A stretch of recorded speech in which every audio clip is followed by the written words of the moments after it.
प्रयागराज के पास में एक सेठ जी रहते थे। उनके कोई संतान नहीं थी। अपने घर में ठाकुर जी की सेवा ले आए और दोनों जब थोड़े वृद्ध हो गए तो उन्होंने ठाकुर जी को अपना पुत्र मान लिया और श्री कुंज बिहारी लाल उनका नाम रखा। पूरे दिन वो दोनों दंपति कहते कुंजो बेटा, क्या नाम है? कुंजो बेटा, कुंजो बेटा, कुंजो बेटा कहकर के पुकारते कुंज बिहारी जी को। गांव के लोगों ने जाकर के समझाया, बोले कि भैया इतना बड़ा तुम्हारा भवन है, इतनी संपत्ति है, इसको किसी के नाम कर जाओ। बोले कर दिया। बोले किसके? बोले कुंजो बेटा के नाम कर दिया। बोले कौन है कुंजो बेटा? बोले हमारे कुंज बिहारी जो है यही है कुंजो बेटा।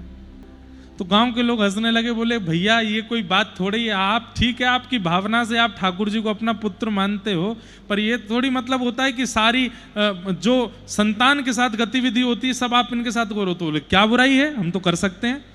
तो एक ने हंस करके कहा, अच्छा तो ये आपके पुत्र हैं? बोले हाँ। अपनी संपत्ति इनके नाम कर दी? बोले हाँ। तो फिर पुत्र को भी धर्म निभाना चाहिए? तो बोले वो निभाएंगे। तो फिर आपकी मृत्यु हो जाएगी तो अंतिम संस्कार करने आएंगे ये? दोनों सेठ जी और सेठानी जी थोड़े से रुके, ठाकुर जी की ओर देखा, थोड़ा मन में घबराहट हुई, बोले अब ये कैसे हम बोले। लेकिन सेठ जी ने विश्वास करके ठाकुर जी की ओर देख के बोला हाँ यही आएंगे हमारा अंतिम संस्कार करने। गांव के लोग चले गए। कुछ वर्षों बाद सेठ जी के प्राण चले गए। पूरे गांव के लोग इकट्ठे हो गए। सब लोगों ने उनकी अर्थी आदि बनाई। कोई संतान तो थी नहीं, लेकिन बहुत सारे बच्चों का वहां जमावड़ा लगा। सब रोने लगे। गांव के लोगों ने कहा तुम सब बच्चे क्यों रो रहे हो? बोले हमें दूध पिलाते थे। कोई बालक बोला हमें मीठा खिलाते थे। कोई बालक बोला मुझे रेवड़ी खिलाते थे। सब बालक वहां आए तो गांव के लोगों ने कहा भाई ये गांव के सब बालकों को अपने यहाँ बुला के बहुत प्रेम देते थे, इसलिए गांव के सब बालक इकट्ठे हो गए। इनमें से किसी बालक से संस्कार करवा देंगे इनका। एक बालक उनमें था जो बहुत तेज रो रहा था। उससे जाके सबने कहा तुम कहां से आए? बोले मैं पास के गांव से आया हूं, मुझे रोज चांदी के गिलास में दूध पिलाते थे सेठ जी। सब लोगों ने कहा इसी से ही करा दो संस्कार। और अर्थी पे सेठ जी को रख करके उनका सब क्रम करके उसी बालक जो सबसे ज्यादा रो रहा था उससे संस्कार कराया। और संस्कार करा करके सब गांव के लोगों ने कहा भैया सब लोग नदी में स्नान करो। उस बालक को 2-4 लोग ले गए, बहुत रो रहा था। वो कहा भैया तू स्नान कर ले, गोता लगाओ, स्नान करके घर जाना। जैसे ही गोता लगाया बाहर नहीं आया। सब गोताखोरों ने ढूंढा, पूरी नदी छान मारी, लेकिन वो बालक नहीं मिला। गांव के लोग बोले ये कहीं कुंज बिहारी जी तो नहीं आए थे? अरे दौड़ करके मंदिर में चलो। सब दौड़ करके कुंज बिहारी जी का दर्शन करने गए तो क्या पाया कि श्री कुंज बिहारी जी के समस्त वस्त्र और मुकुट सबसे नदी का जल गिर रहा था। पूरे भीगे कुंज बिहारी लाल वहीं ठाड़े थे। संस्कार करके गए, सब देखते रह गए। संसार से संबंध बनाने में हमारी बड़ी रुचि है, पर ठाकुर जी से संबंध हमारा बन नहीं पाता। संबंध बनाइए और फिर संबंध बनाने के बाद उसका निर्वहन कीजिए, निभाइए। वो संबंध निभना चाहिए आपका, क्योंकि संबंध बनाना आसान है, निभाना बहुत कठिन है। और ठाकुर जी के साथ तो बहुत ही ज्यादा कठिन है। ये अगर भगवान हैं तो आप कुछ भी करते रहो, इनको ज्यादा बुरा नहीं लगेगा। लेकिन अगर आपके संबंधी हो गए तो इतनी इतनी बात भी इनको कष्ट दे देंगे। इसलिए संबंध निभाइए। और एक बात और, उस संबंध को गोपनीय रखिए। हमारे गिरधर लाल जी हमारे क्या हैं? दुनिया खूब अपने अटकहल्ले लगाती है, ये हैं ये हैं ये हैं। किसी को नहीं पता कि कौन है, और ना बताना है हमें कि वो कौन है। प्रेम को जितना छुपाया जाए प्रेम उतना बढ़ता है, जितना उसका प्रचार कर दिया जाए उतना घटता है। इसलिए ठाकुर जी के प्रति संबंध क्या है? आप ठाकुर जी के प्रति कोई भाव कर रहे हो, इतने में कोई आ जाए ना, अपनी गतिविधि बदल दिया कीजिए। ऐसे ही पूछने लग जाया करो जैसे भगवान को पूछते हैं। और जब कोई ना हो तब अपना वह भाव प्रकट करो जो वास्तव में ठाकुर जी के प्रति है। यही परम धर्म है। और ऐसा संबंध बनाने की योग्यता, ऐसे संबंध बनाने की श्रेष्ठता तभी आ सकती है जब आपके चित्त में मात्सर्य दोष ना हो। और मात्सर्य दोष यदि विहीन हो गए आप, तो कैसा संबंध होगा? बोले शिवदम, कल्याणकारी संबंध होगा ठाकुर जी के साथ, कल्याणकारी संबंध। हमारी बरसाने में एक महापुरुष रहते थे, उनका नाम था व्रज विहारी दास। उनकी एक बेटी थी, पत्नी थी नहीं। एक बार एक साधु महात्मा को बरसाने से नंदगांव जाना था, तो महात्मा ने कहा हमारी सामग्री उठा करके चलोगे? बोले चलो। सुबह सुबह निकले, दोपहर में पहुंचे बरसाना से नंदगांव, और नंदगांव पहुंच करके बाबा का सब सामान रखवा के बोले बाबा मैं वापस जाऊं। बोले अरे भाई तुम इतनी दूर से पैदल चल के आए, इतना सब कुछ खा पी के जाओ। तो रो करके बोले हम बरसाने वाले हैं, नंदगांव हमारी किशोरी जी की ससुराल है, और बेटी की ससुराल में कुछ खाते नहीं है, कुछ पीते नहीं है। किशोरी जी के ससुराल के नाते नंदगांव में कुछ खाया पिया नहीं। तो महात्मा जो थे बड़े प्रसन्न हो गए। सब लोग इधर देखो, ध्यान से सुनो। महात्मा बोले भैया तुम्हारी बात हमको इतनी बढ़िया लग गई है चित्त में, बताओ तुम नंदगांव में कुछ खाओगे पियोगे नहीं, क्योंकि ये किशोरी जी की ससुराल है। बोले वो तो नियम है ना कि पहले तो ऐसा होता था कि आजकल भी होता है कि पिता भाई और संग कई बड़े लोग बेटी के यहाँ कुछ नहीं खाते पीते, लेकिन पहले ऐसा होता था कि उस गांव के लोग भी अगर वहां गए जहां पर गांव की बेटी ब्याई है तो भी कुछ नहीं खाते थे, गांव के लोग भी नहीं खाते थे। अरे हमारे गांव की बेटी यहां ब्याई, हम कैसे खा लेंगे? और उसका नियम ऐसा होता है कि जब तक बेटी को एक पुत्र जन्म हो जाता है उसके बाद फिर खाना पीना प्रारंभ करते, ऐसा भी एक नियम है। बेटी के ब्याह के बाद उसको पुत्र हो जाए, पुत्र के बाद फिर वहां खाना पीना प्रारंभ कर देते हैं, नहीं तो तब तक कुछ खाते पीते नहीं है। हमने दान किया है और दान की गई वस्तु पर अपना अधिकार नहीं मानना चाहिए, ऐसा भी भाव है और ये स्पष्ट भी है। तो बोले बाबा मैं नहीं खाऊंगा। बोले क्यों? अरे किशोरी जी की ससुराल है नंदगांव और अपनी लाली की ससुराल में हम बरसाने वाले नहीं खाएंगे यहाँ पे। बाबा बोले इतनी धूप पड़ रही है, गर्मी पड़ रही है, जेठ का महीना है, लू चल रही है बाहर, जल भी नहीं पियोगे? बोले नहीं पीऊंगा बाबा। बोले कहाँ पियो? वापस बरसाने जाके पीऊंगा। अब वो तो वहां से निकल गए, लेकिन वो बाबा नंद भवन के ठाकुर जी से बोले जय हो, कैसे जमाई हो हैं? तुम्हारी ससुराल पक्ष से कोई यहाँ से भूखा प्यासा जा रहा है, कुछ तो करो, इनको खिलाओ पिलाओ तो सही। अरे ये तो बेटी वालों का नियम है कि वो खाएंगे पिएंगे नहीं, लेकिन बेटे वालों का भी नियम होना चाहिए कि जिद पे अड़ जाओ कि खाना तो पड़ेगा पीना तो पड़ेगा। कैसे जमाई हो? बस मुरली हाथ में धर के खड़े हो, बेचारे वो जा रहे हैं, कुछ खिला पिला नहीं रहे हो उनको। तो महात्मा की बात ठाकुर जी को इतनी लगी चित्त में कि वो थोड़ी ही दूर गए और इतनी तेज लू चल रही थी और गर्मी पड़ रही थी। ठाकुर जी रूप बदल करके आए, बोले बाबा लो पानी पी लो। बाबा ने कही नंदगांव की तरफ से आ रहे हो? बोले हाँ। तुम्हारे हाथ को पानी नहीं पीऊंगा, नंदगांव को जल है, हमारी किशोरी जी की ससुराल है, माँ को जल नहीं पीऊंगा। बरसानो 6 किलोमीटर ही रह गए। अरे बाबा धूप पड़ रही है, लू चल रही है, पी लो। नहीं नहीं नहीं नहीं पीऊंगा नहीं पीऊंगा। और लू गर्मी के कारण प्यास के कारण इतने व्यथित हुए कि वो वहीं मूर्छित होकर गिर पड़े। ठाकुर जी बोले क्या करूं कैसे करूं? मूर्छित होकर के भी ऐसे गिरे कि मुंह पे हाथ धर के कहीं मुझे जल नहीं पिला दें। ठाकुर जी बोले अब तो भैया किशोरी जी ही कछु कर सकें। ठाकुर जी दौड़ के बरसाने गए, लाडली जी से बोले तुम्हारे गांव को एक भैया हमारे पहुंच गो संबंधी इतना तगड़ा संबंध निभा रहा है, बताइए नंदगांव का जल ही नहीं पी रहा है, आप ही चलो। जब वो इतना आपका संबंध निभा रहे हैं तो किशोरी जी आप भी निभाइए ना, आप उनको जल पिलाओ। बोले कैसे चलो? बोले उनकी एक बेटी है, उस बेटी का रूप धारण करके चलो। और उस महापुरुष की बेटी का रूप धारण करके श्री किशोरी जी आई और किशोरी जी ने आकर के बेटी के स्वर में बाबा, अरे बाबा कहाँ है गो? नेत्र खोल कर अरे लाली तू आ गई? बोले हाँ बाबा प्यास लगी होगी, भूख लगी हो, लो जल्दी मुंह खोलो पानी पियो। तुरंत किशोरी जी ने अपने हाथ से जल पिलाया, कुछ सामग्री खिला दी। बाबा को थोड़ा ने ठीक धैर्य लगा, थोड़े होश से में आने की स्थिति में, अब बेहोश हुए थे। इतने में ही किशोरी जी अच्छा बाबा वो घर पे बड़े मेहमान आए, आप आ जाइए, मैं जल्दी जा रही हूँ। बोले हाँ लाली जा। थोड़ी देर बाद होश आया और बोले लाली आई थी जल पिलाए के और पवाए के, इतनी जल्दी भाग के चली गई। घर पहुंचे, घर जाकर के बेटी से बोले लाली तेने कही कोई संबंधी आए हैं, रिश्तेदार आए, कहाँ है सब? बोले मैंने कब कही? अरे अभी रास्ता में बेहोश है गया, तू आई मुँह को जल पिलाए के गई। बोले बाबा मैं तो नहीं आई, मैं तो यहीं आती। तब मन में भाव आया कि ओहो, मैंने संबंध निभाया, नंदगाम जाके जल नहीं पिया, बरसाने का हूं, इस भाव का निर्वहन किया।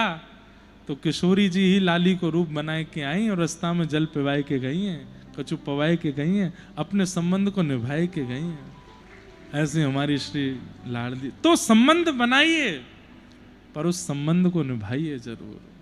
आहा, मन भूल मत जइयो राधा रानी के चरण, मन भूल मत जइयो राधा रानी के चरण। मेरे मन भूल मत जइयो श्यामा प्यारी के चरण, मन भूल मत जइयो श्यामा प्यारी के चरण। हे राधा रानी के चरण, महारानी के चरण, राधा रानी के चरण, महारानी के चरण। श्यामा प्यारी के चरण, महारानी के चरण, श्यामा प्यारी के चरण, महारानी के चरण। मेरे मन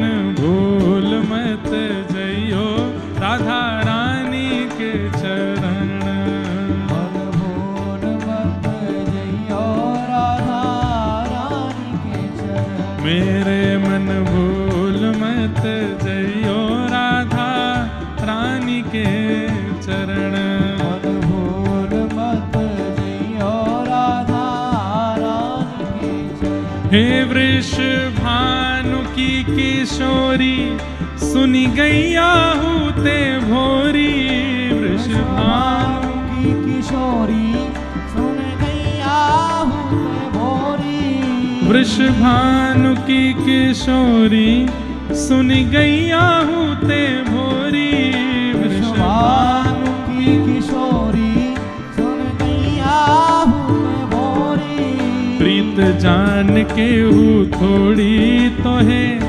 राखेगी शरण, प्रीत जान के हूँ थोड़ी तो है राखेगी शरण। मेरे मन भूल मत जइयो राधा रानी के चरण, मन भूल मत जइयो राधा श्री राधा रानी की जय हो।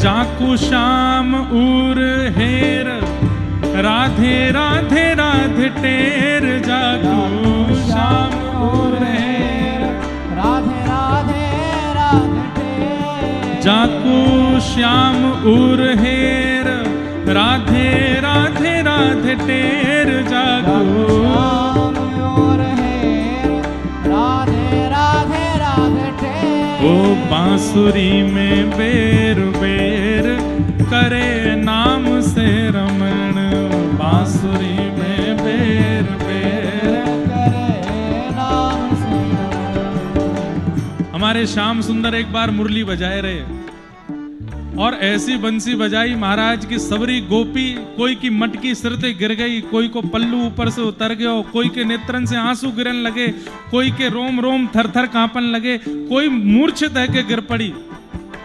और जैसी बंशी बंद भई, सब गोपी बोली हे श्याम सुंदर ऐसी बंसी मत बजाया करो। ठाकुर जी बोले मैं तो बजाऊंगो, तुम चाहे जो करो। सब गोपी ने जाके किशोरी जी से शिकायत करी, बोले ऐसी बंसी बजा में हमारी मटकी फूट जाए, हमारी तन की स्थिति ऐसी है जाए, कोई भोजन ना बन पावे, कोई काम ना है पावे, आप श्याम सुंदर को ने समझाओ। ठाकुर जी बोले रुको। किशोरी जी बोली मैं कछु करूं। एक दिन किशोरी जी घूंघट करके श्याम सुंदर के सन्मुख आई। ठाकुर जी बोले, अरे ये कौन सी नई नवेली आई है गोपी?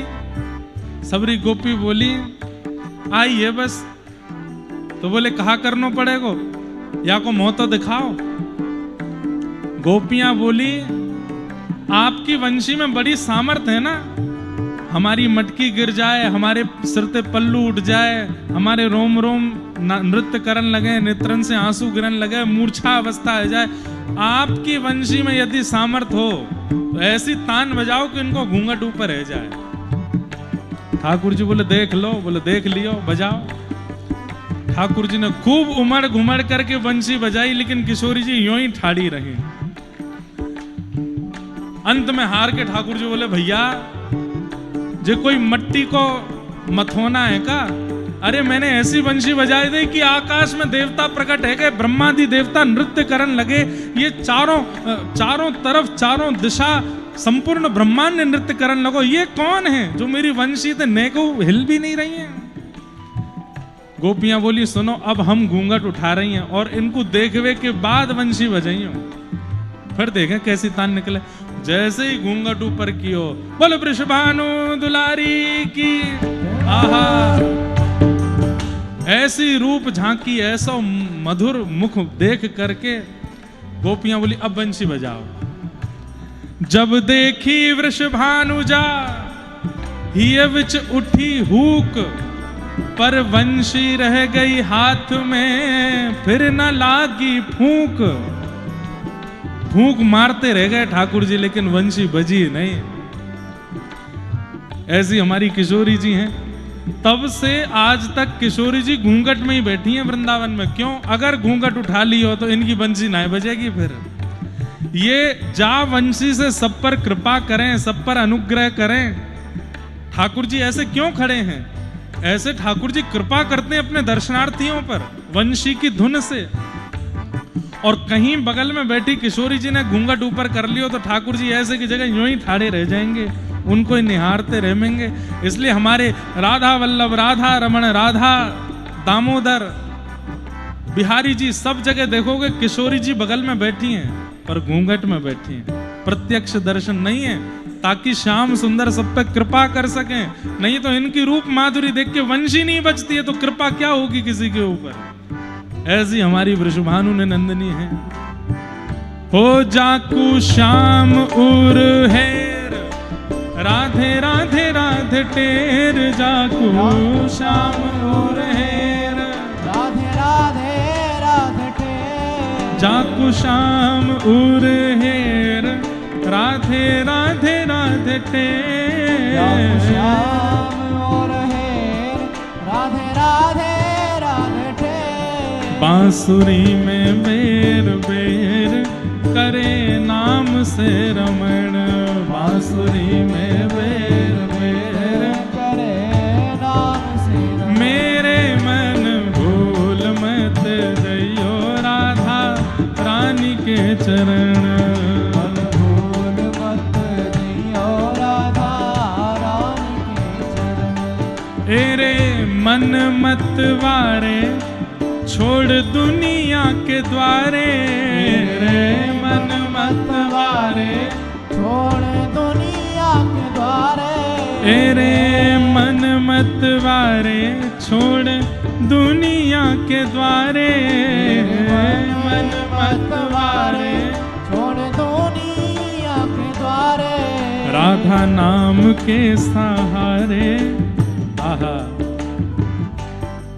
लेखक कह रहे हैं, एरे मन मत वारे छोड़ दुनिया के द्वारे, दुनिया में भटकनो बंद कर मन। तो बोले दुनिया छोड़ के जाएं कहां? राधा नाम के सहारे, राधा नाम के सहारे, राधा नाम के सहारे, राधा नाम के सहारे। ओ कर जीवन मरण, राधा नाम के सहारे कर जीवन, राधा नाम के सहारे कर जीवन मरण, राधा नाम के सहारे कर जीवन मरण। ए मन भूल मत जइयो राधा रानी के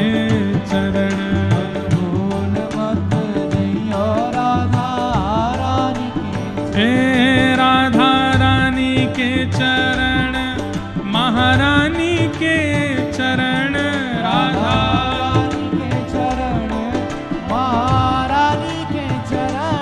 राधा रानी के चरण, महारानी के चरण,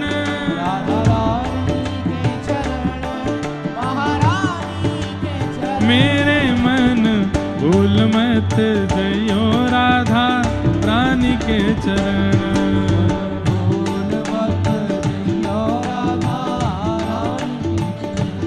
मन भूल मत जइयो राधा रानी के चरण,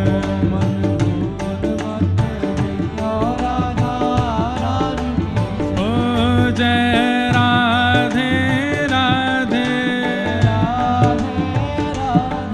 जय राधे राधे,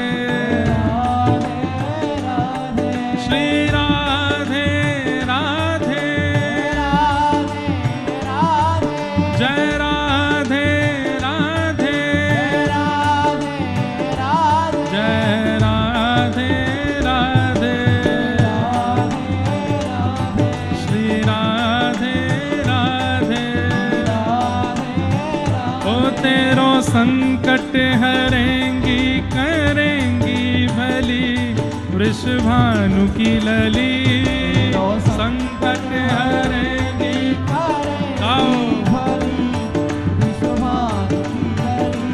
तेरो संकट हरेंगी करेंगी भली वृषभानु की लली,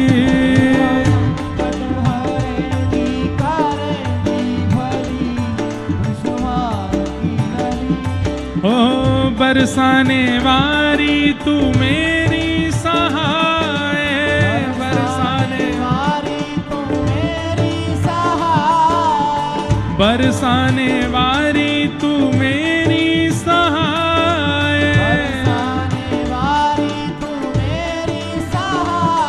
हाँ दीन दुखिन को निज दर्श कराए,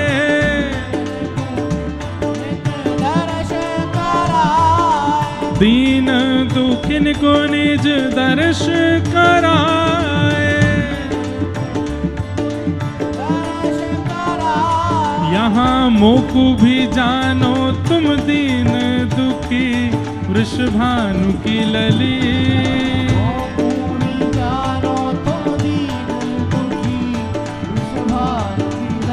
ओ तेरो संकट हरेंगी करेंगी भली वृषभानु की लली, संकट हरेंगी करेंगी भली वृषभानु की लली, ओ तेरो संकट हरेंगी करेंगी भली वृषभानु की लली, तेरो संकट हरेंगी करेंगी भली वृषभानु की लली, ओ तेरो संकट हरेंगी करेंगी भली वृषभानु की लली, तेरो संकट हरेंगी करेंगी भली वृषभानु की लली, हाँ तेरो संकट हरेंगी करेंगी भली वृषभानु की लली, संकट हरेंगी जय जय श्री राम, जय जय राधे, जय जय श्री राम,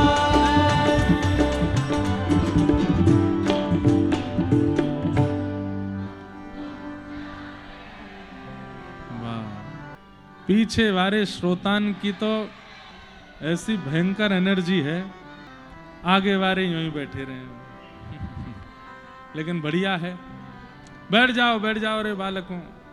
और ये सब वो लोग हैं जो कुछ लखनऊ से आए होंगे, कुछ आसपास के क्षेत्रों से आए होंगे, अयोध्या से लोकल लोग आए होंगे, ये सब वो लोग हैं जो अयोध्या के आसपास के क्षेत्रों से आए हैं, दूर दूर से चल के कथा सुनने आए होंगे। अच्छा है, ऐसा उत्साह।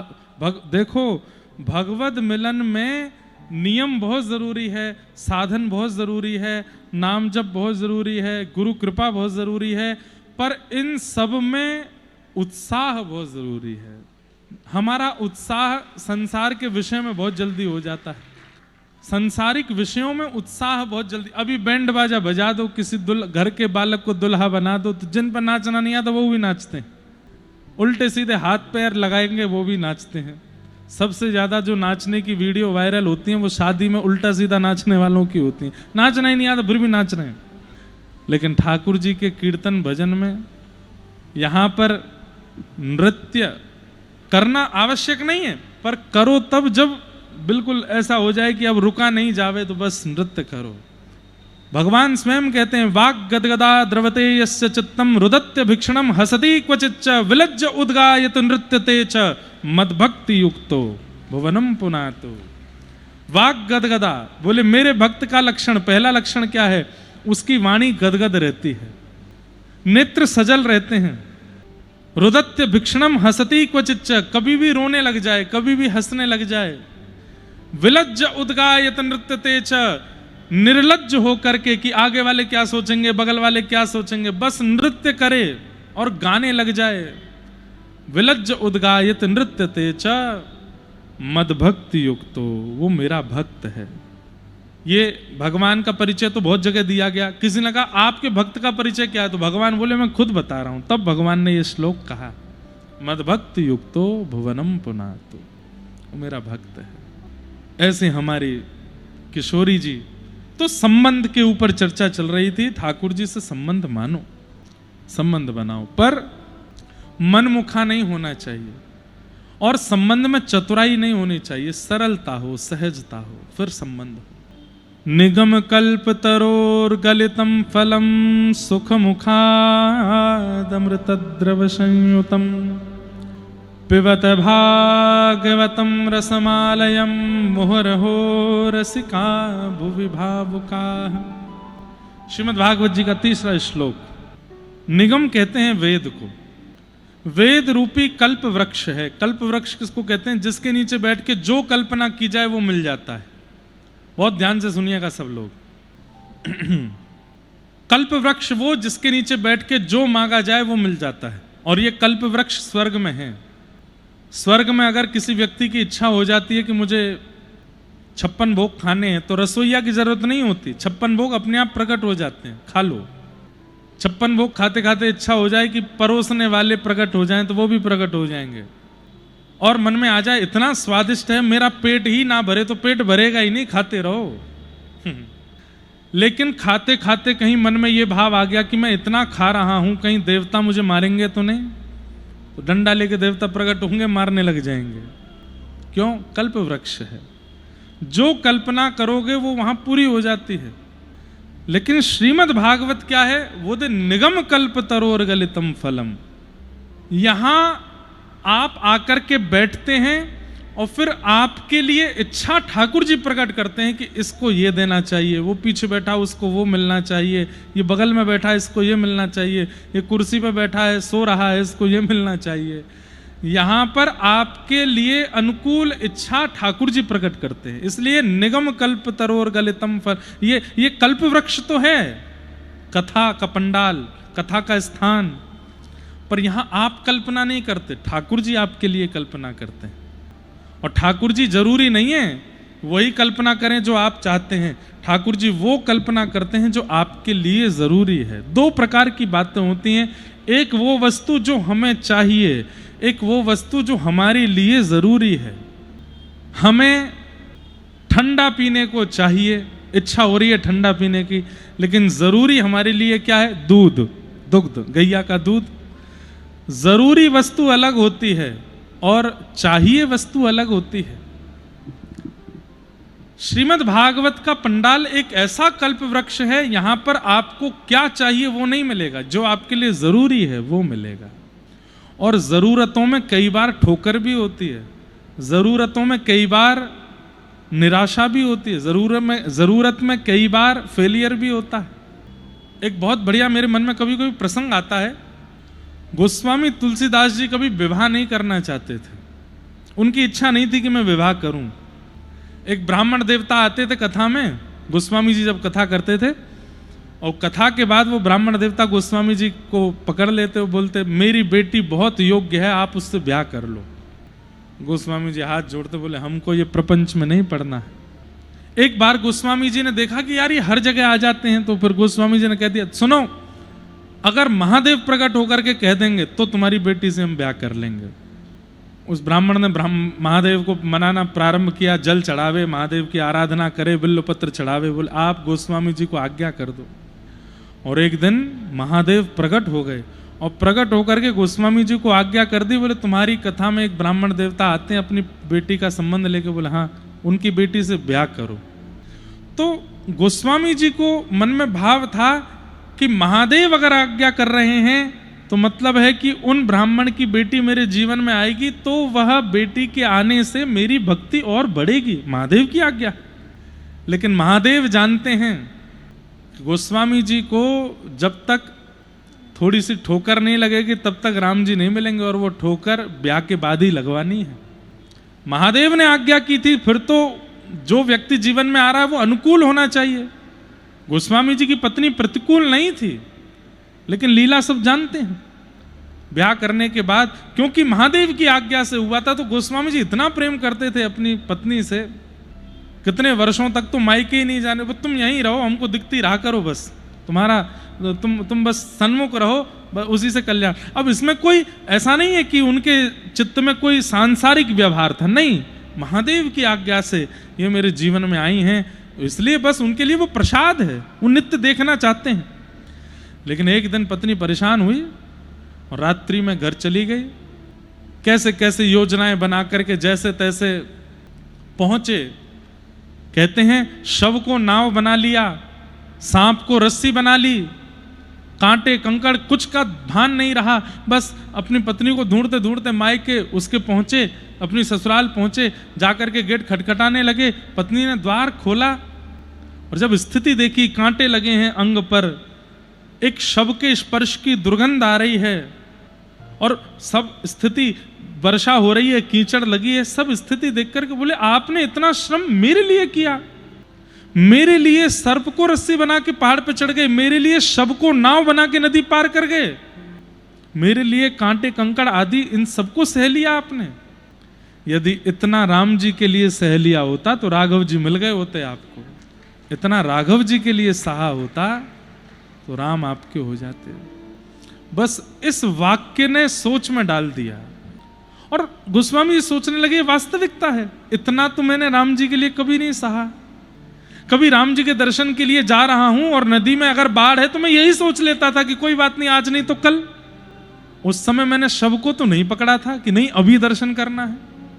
यदि दर्शन करने में बीच में कांटे आ रहे हैं तो हम मार्ग बदलने का प्रयास कर लेते हैं, कांटों के छटने का इंतजार कर लेते हैं, कांटों पर चढ़ करके तो राम जी के दर्शन करने नहीं गया मैं। सामने पर्वत आ गया तो रस्सी की व्यवस्था ढूंढने निकल गया, सर्प को रस्सी तो नहीं बनाया मैंने। जितना व्याकुल में इससे मिलने के लिए हुआ, जो कि एक केवल हाड़ मांस का पुतला है, जिसको एक दिन मर जाना है, उसके लिए मैं इतना व्याकुल हो गया। इतना व्याकुल राम जी के लिए सच में नहीं हुआ मैं, हो गया होता तो आज शायद वो भी मिल जाते जैसे ये मिल गई मुझे। तो उसी समय चरण पकड़े, बोले आप मेरी गुरु हैं, क्योंकि जो मुझे आज तक नहीं पता चला, इतनी रचना कर दी, इतना लिख दिया, इतना सब कुछ मैंने साधन करके देख लिया, मैं यही सोचता था कि ऐसी क्या कमी रह रही है कि राम जी मुझे मिल नहीं रहे। आज तुमने मुझे बताया व्याकुलता, मैं ऐसा व्याकुल राम जी के लिए नहीं हुआ, इसलिए नहीं मिले। और बस उसके बाद राम जी का अनुभव होना प्रारंभ हो गया गोस्वामी जी को, और राम जी मिले ही गए। तो अब देखो, महादेव की आज्ञा थी कि ब्याह करो। हम आप सब होते, भाई पंडित जी ने कहा है, उन बड़े लोगों ने कहा है, उनकी आज्ञा है, भाई ब्याह करने के बाद सब मंगल ही मंगल होगा। नहीं, कई बार ठाकुर जी सोच लेते हैं कि यहां ठोकर लगवाना, यहां पर निंदा करवाना, यहां पर अपयश करवाना, यहां पर सामाजिक बहिष्कार करवाना, यहां पर ये रुकावट करवाना इसके लिए आवश्यक है, उससे इसका निर्माण होगा, इसलिए ठाकुर जी वो करते हैं। आप बस उसको स्वीकार करो। अगर गोस्वामी जी ने ब्याह नहीं किया होता तो राम जी मिलते? व्याकुलता की स्थिति में कभी पहुंच पाते? नहीं पहुंच पाते। और वो हुआ, और फिर राम जी मिले। तो श्रीमद् भागवत का, रामायण का, रामचरितमानस का जो ये माहौल है ना, यहां आपकी कल्पना नहीं चलती, यहां ठाकुर जी आपके लिए कल्पना करते हैं।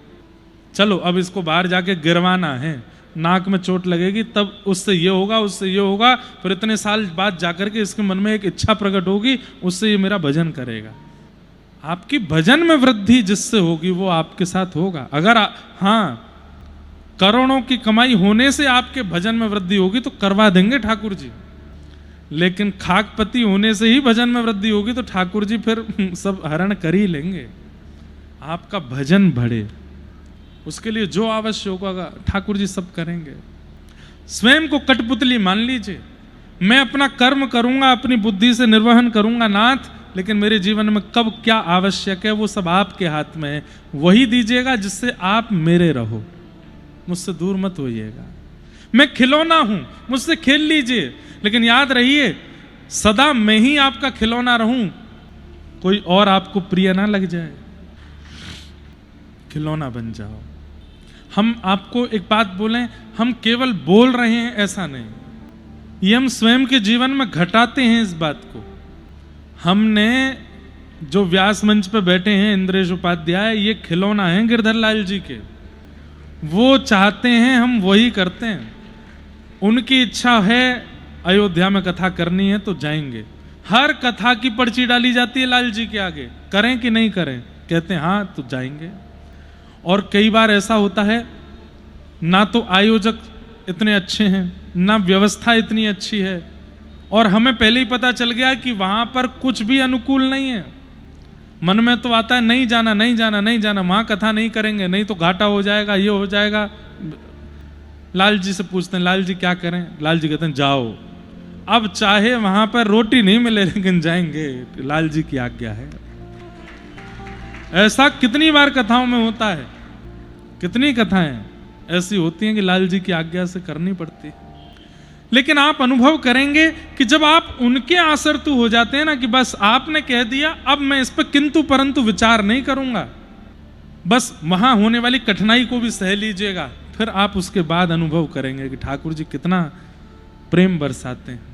बस कर लीजिए जो ठाकुर जी चाहें, उनकी रजा में राजी रहिए, अपनी इच्छा मत बताइए। निगम कल्प तरोर गलितम फलम, वेद रूपी कल्प वृक्ष का पका हुआ फल क्या है? श्रीमद् भागवत, ये फल है। इसलिए मैं कथा में कहा करता हूं भागवत की कथा से कोई फल मत मांगिए, क्योंकि श्रीमद् भागवत की कथा स्वयं एक फल है। आपके पूर्व के किए हुए पुण्यों का फल आपको मिल रहा है कि आप कथा सुन रहे हैं, और आप लोगों के तो कुछ ज्यादा ही पुण्य हैं क्योंकि अयोध्या में कथा सुन रहे हो, ये फल मिल रहा है आपको। कथा सुनना फल की प्राप्ति है, कथा सुनना साधन नहीं है, कथा सुनना फल है, ये फल मिल रहा है आपको। निगम कल्प तरोर गलितम फलम, सुख मुखाद मृत द्रव संयुतम, सुखदेव जी के मुख लग जाने से ये फल अमृत के समान हो गया है।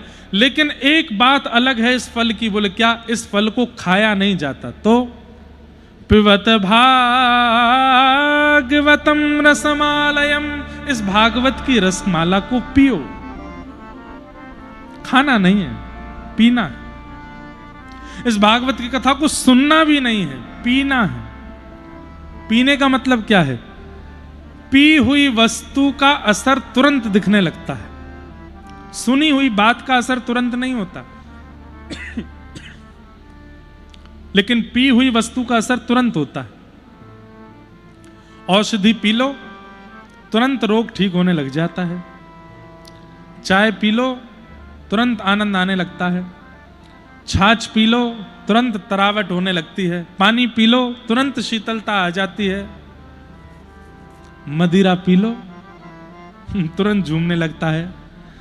भांग पी लो, तुरंत हंसने लगता है। ऐसे ही कथा पी लो, जित देखोगे उधर श्याम सुंदर दिखने लग जाएंगे। इसलिए पियो, सुनो नहीं। है कोई पीवे, कोई पीवे, कोई पीवे, हाँ कोई पीवे, कोई पीवे संत सुजान नाम रस मीठा रे, नाम रस मीठा रे, नाम रस मीठा रे, नाम रस मीठा रे। कोई पीवे कोई पीवे कोई पीवे कोई पीवे कोई पीवे हाँ कोई पीवे कोई पीवे कोई पीवे। देखो अमूमन हम इतने भजन गाते नहीं है कथा में, लेकिन तरंग आ जाती है तो मैं रुकता भी नहीं। कोई पीवे संत सुजान नाम रस मीठा रे, नाम रस मीठा रे, नाम रस मीठा रे, नाम रस मीठा रे। राधे कृष्ण कृष्ण कृष्ण राधे राधे, राधे कृष्ण कृष्ण कृष्ण राधे राधे, राधे श्याम श्याम श्याम राधे राधे, राधे श्याम श्याम श्याम राधे। ओ कोई पीवे कोई पीवे कोई पीवे कोई पीवे कोई पीवे कोई पीवे कोई पीवे कोई पीवे। हाँ कोई पीवे संत सुजान नाम रस मीठा रे, नाम रस मीठा रे, नाम रस मीठा रे।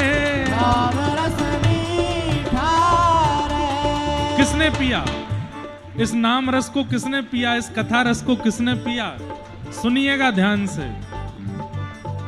राजवंश की रानी पी गई एक बूंद इस रस का भैया रे, एक बूंद इस रस का भैया रे, एक बूंद इस रस का।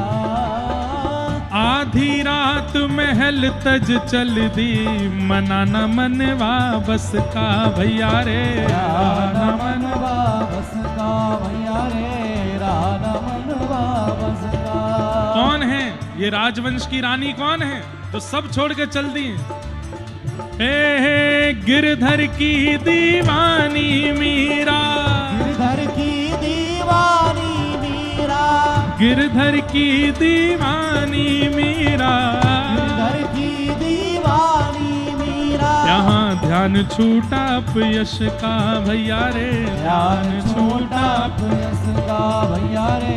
बन बन डोले श्याम दीवानी, बन बन डोले श्याम दीवानी, हे बन बन डोले श्याम दीवानी, बन बन डोले श्याम दीवानी। क्योंकि लागा नाम का चस्का, नाम रस कृष्ण रस, नाम रस मीठा रे, नाम रस मीठा रे, नाम रस मीठा रे, नाम रस मीठा रे। कोई पीवे कोई पीवे कोई पीवे कोई पीवे कोई पीवे कोई पीवे कोई पीवे कोई पीवे। कोई पीवे संत सुजान नाम रस मीठा रे, नाम रस मीठा रे, नाम रस मीठा रे। नाम रस मीठा रे। और किसने पिया ये नाम रस? और किसने पिया? नामदेव रस पिया रे, अनुपम सफल बना ली काया भैया रे, सफल बना ली काया भैया रे, सफल बना ली और काया। नरसिका एक तारा कैसे जगतपति को भाया भैया रे, जगतपति को भाया भैया रे, जगतपति को भाया। तुलसी सूर फिरे मदमाते, तुलसी सूर फिरे मदमाते, तुलसी सूर फिरे मदमाते, तुलसी सूर फिरे मदमाते। लगा नाम का चस्का भैया रे, लगा नाम का चस्का भैया रे। भर भर पी गई व्रज की गोपी, भर भर पी गई ब्रज की गोपी, भर भर पी गई ब्रज की गोपी। भर भर पी गई ब्रज की गोपी। तब सुंदरतम कृष्ण पाया, नाम रस कृष्ण रस, राम रस मीठा रे, राम रस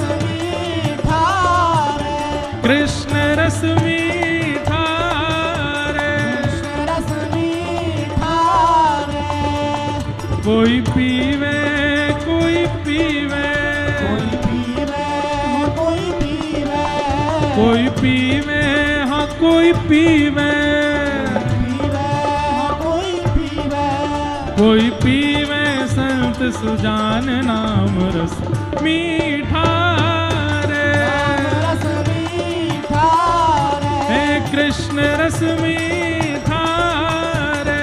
कृष्ण रस मीठा रे। बोलो नाम भगवान की। जय। ऐसा पी गया संत कबीरा, बैठ जाओ मैयाओं बैठो। ऐसा पी गया संत कबीरा, मन हरि पाछे डोले भैया रे, मन हरि पाछे डोले। और कृष्ण कृष्ण जहाँ कृष्ण कृष्ण तब नस नस पार्थ की बोले भैया रे, नस नस पार्थ की। सबने सुनी होगी कथा। महाभारत युद्ध जब शाम को विश्राम होता था, तब युधिष्ठिर जी महाराज ने गौर किया कि रोज कृष्ण जाते हैं अर्जुन के शिविर में। अर्धरात्रि में जब सब सो जाते हैं, तब कन्हैया जाते हैं अर्जुन के शिविर में। एक दिन युधिष्ठिर ने जाके देखा ये करते क्या हैं। तब जाकर के देखा तो क्या पाया कि ठाकुर जी अर्जुन के चरण दबा रहे हैं। युधिष्ठिर जी आकर के बोले, नाथ हमको नरक में भेजना है क्या? ये अर्जुन गहरी नींद में सो रहा है और आप इसके चरण दबा रहे हैं, क्यों? ठाकुर जी बोले, युधिष्ठिर अर्जुन के अंग से कान लगा करके देखना एक बार। और जैसे युधिष्ठिर ने कान लगा करके सुना तो रोम रोम से कृष्ण कृष्ण कृष्ण कृष्ण कृष्ण ध्वनि प्रकट हो रही थी। बोले ये मुझे सोने नहीं देता है, ये दिन भर मेरा स्मरण करता है, अब रात्रि में भी मेरा स्मरण कर रहा है। मैं इसलिए इसकी सेवा करने आता हूं ताकि इसकी मन बुद्धि और भीतर की चेतना भी सो जाए। ये नाम रटना बंद करे तो जाके मैं भी सोऊं। ये सोने नहीं देता मुझको। कृष्ण कृष्ण तब कृष्ण कृष्ण जहां नस नस पार्थ की बोले भैया रे, नस नस पार्थ की बोले। ऐसे हमने अभी नाम रस पिया ही नहीं है, चखा ही नहीं है, इसलिए हमारी स्थिति भी वैसी बनी नहीं है अभी तक। और चाक हरी रस मगन नाचते, चाक हरी कौन? शुक नारद शिव भोले भैया रे, शुक नारद शिव भोले। भर भर पी गई व्रज की गोपी, भर भर पी गई ब्रज की गोपी। तब सुंदर तम पिय पाया। कौन मिले? श्री कृष्ण मिले पिय के रूप में। किसकी कृपा से?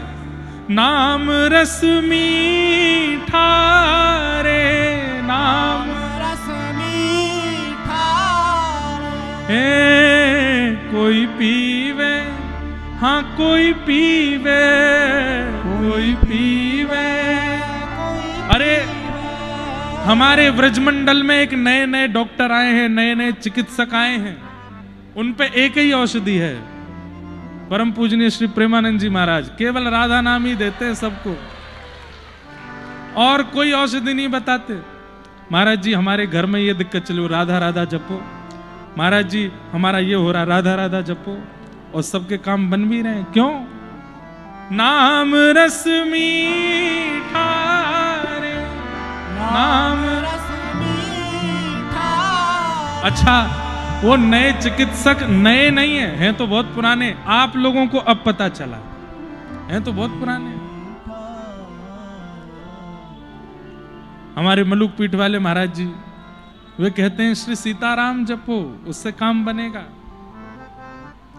हमारे श्री वैष्णव परंपरा के आचार्य चरण वे सब कहते हैं श्रीमन नारायण जपो, उससे नाम जपना ही पड़ेगा, उसके बिना काम बनना ही नहीं है।